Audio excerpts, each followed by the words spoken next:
ఎట్లా మిమ్మల్ని పైకి తేవాలని ఆలోచిస్తాను. అదే సమయంలో ఈ తుని నియోజకవర్గం ఒకప్పుడు తెలుగుదేశం పార్టీకి కంచుకోట. ఆ రోజు యనమల రామకృష్ణ గారి యొక్క ప్రాతినిధ్యం. రాష్ట్ర రాజకీయాల్లో అన్ని విధాల మన నాయకుడు ఎన్టీ రామారావు గారు పార్టీ పెట్టినప్పటి నుంచి తిరిగి ఆయన యాక్టివ్ పాలిటిక్స్లో ఉన్నంత వరకు గెలుస్తూనే వచ్చాడు. కానీ ఎప్పుడైతే ఆయన ఇండైరెక్ట్ ఎలక్షన్స్ అనుకున్నాడో అప్పుడు నియోజకవర్గం దెబ్బతినింది. ఇప్పుడు దివ్య గారు వచ్చారు. నాకు ఏమాత్రం అనుమానం లేదు, రాబోయే రోజుల్లో తుని నియోజకవర్గం తెలుగుదేశం పార్టీకి కంచుకోటగా, ఎన్డీఏకి కంచుకోటగా ఉంటుందని చెప్పి నేను మీకు తెలియజేస్తున్నా. ఈ నెలే 4వ తేదీ ఎన్నికల ఫలితాలు వచ్చాయి. ఈ నెలకు ఒక విశిష్టత ఉంది, ఒక హిస్టారికల్ మంత్ ఇది. ఆ రోజు మీరందరూ చూశారు, ఒక విధ్వంస పాలన, నవ్వాలంటే నవ్వడానికి కూడా వీలు లేని పరిస్థితి, ఎవ్వరు కూడా ఫ్రీగా తిరగలేని పరిస్థితి. ఇప్పుడు మీరు ఇక్కడికి వచ్చారు, చాలా ఫ్రీగా ఉన్నారు. ఆ రోజు మనుషుల్ని మొబిలైజ్ చేసి చుట్టుపక్కల ఫెన్సింగ్ వేసి ఎవరు పోకుండా పట్టుకొచ్చి అవసరం కందకాలు కూడా తవ్వి బలవంత మీటింగ్ పెట్టే పరిస్థితికి వచ్చారు. మీ మనసుల్లో మేము ఉండాలి, కానీ బలవంతం చేస్తే ఎవ్వరూ సహించరని మరొక్కసారి మీ అందరికీ తెలియజేస్తున్నా.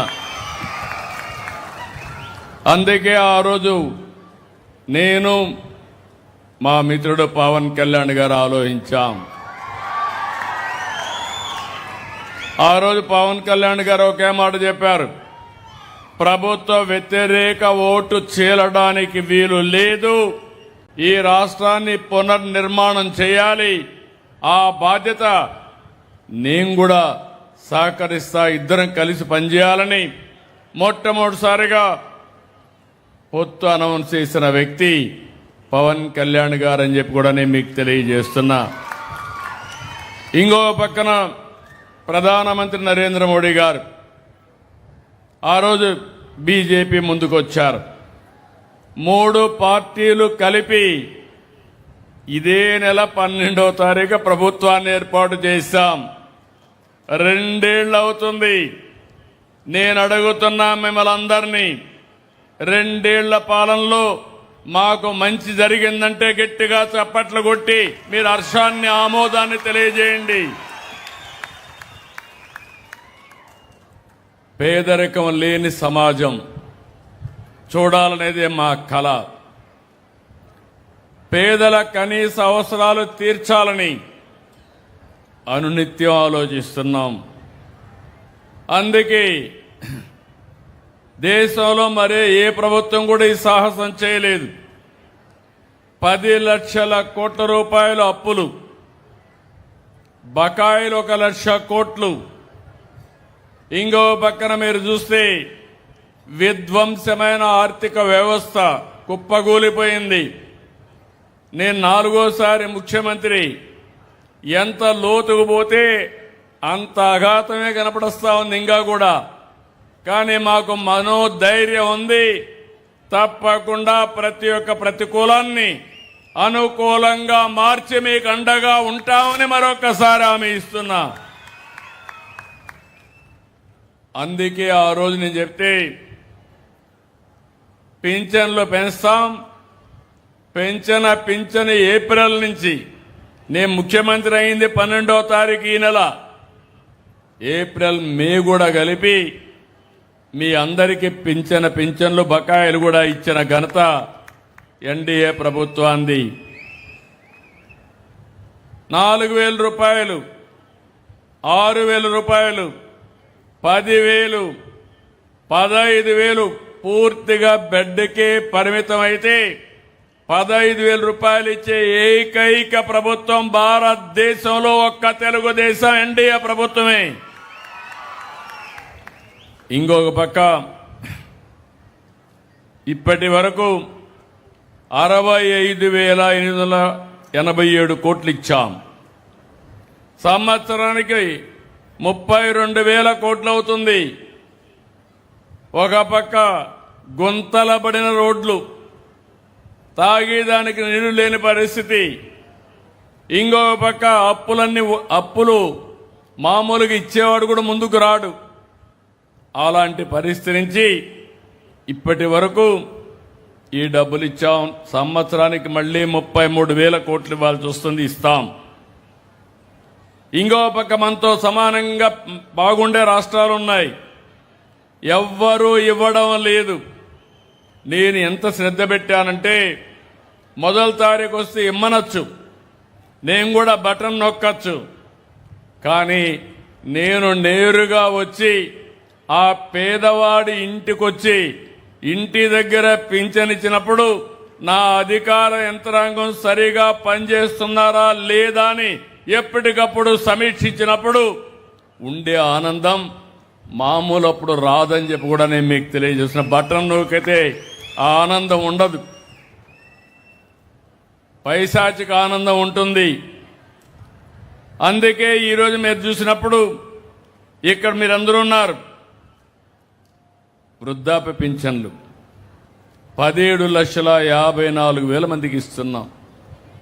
దీనికి 734 కోట్ల రూపాయలు ఖర్చు పెడుతున్నాం. ఇంకొక పక్క మీరు చూస్తే ఈ నెలలో 2,729 కోట్ల రూపాయలు ఖర్చు పెట్టాం.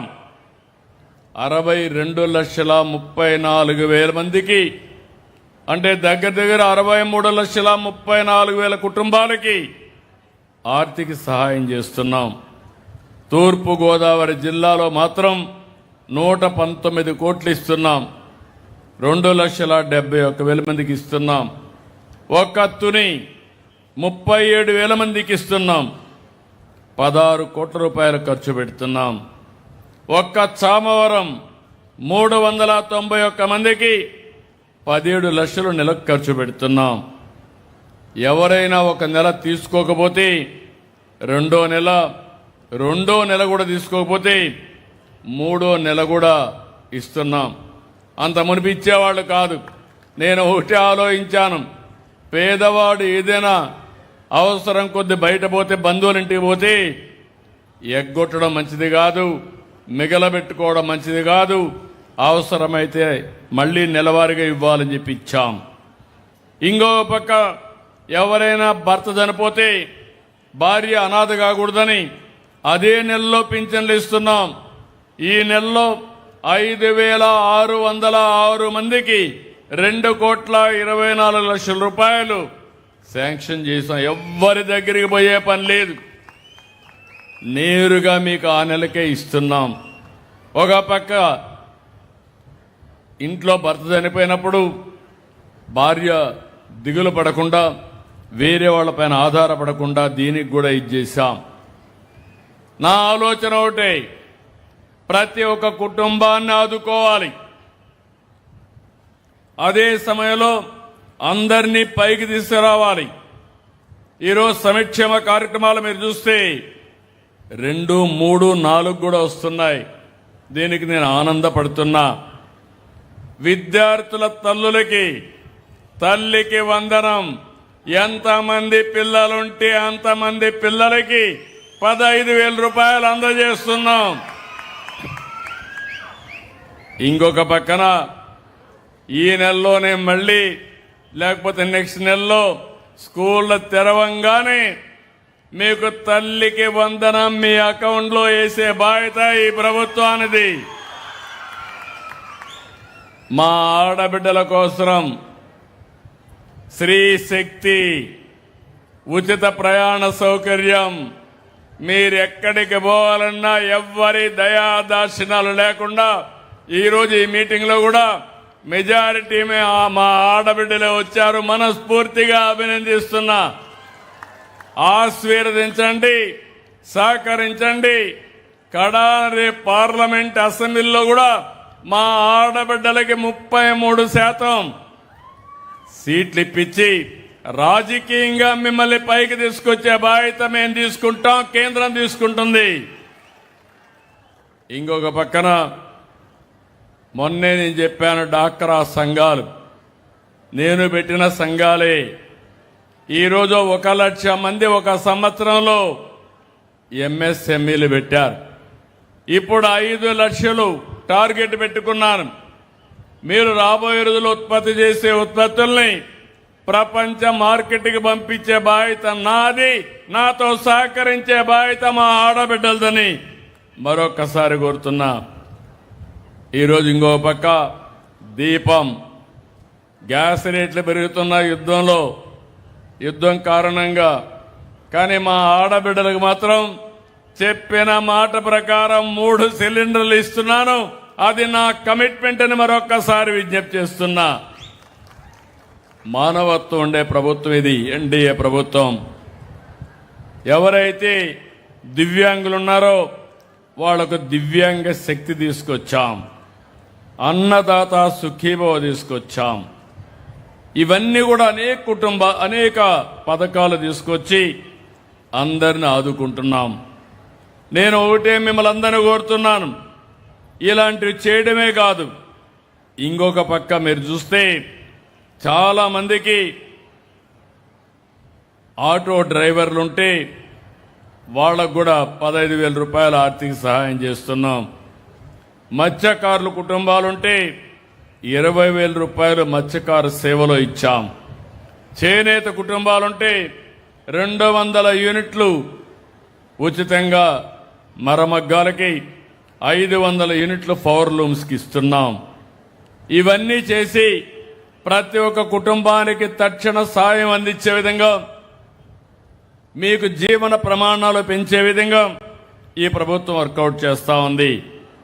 అయితే ఎప్పుడు కూడా మీరు ఒక విషయం గుర్తుపెట్టుకోవాలి, ఈరోజు గడిస్తేనే లాభం లేదు, భవిష్యత్తు కూడా ఆశాజనకంగా ఉండాలి. ఈరోజు మీరు పిల్లల్ని చదివిస్తున్నారు, బాగా చదివిస్తున్నారు, చదివిన తర్వాత ఉద్యోగం లేకపోతే నేర్చుకున్న చదువు కూడా నిరర్థకం అవుతుంది. అందుకే ఈరోజు ఈ ప్రభుత్వం అన్ని కూడా బ్యాలెన్స్ చేస్తున్నాం. సంక్షేమం, అభివృద్ధి, సుపరిపాలన, ఈ 3 కూడా కలిపి ముందుకు తీసుకుపోతున్నాం. ఈరోజు మీరు చూస్తే 23 లక్షల కోట్ల రూపాయలు 23 నెలల్లో పెట్టుబడులు సాధించిన ఏకైక ప్రభుత్వం భారతదేశంలో ఎన్డీఏ ప్రభుత్వం. ఇంకో పక్కన మీరు చూస్తే ఇవన్నీ కానీ కంప్లీట్ అయితే మా తమ్ముళ్ళు వేరే ప్రాంతానికి పోయే పని లేదు, ఇక్కడనే మీకు ఉద్యోగాలు ఇప్పించే బాధ్యత ఈ ప్రభుత్వం తీసుకుంటామని యువతకు నేను హామీ ఇస్తున్నా.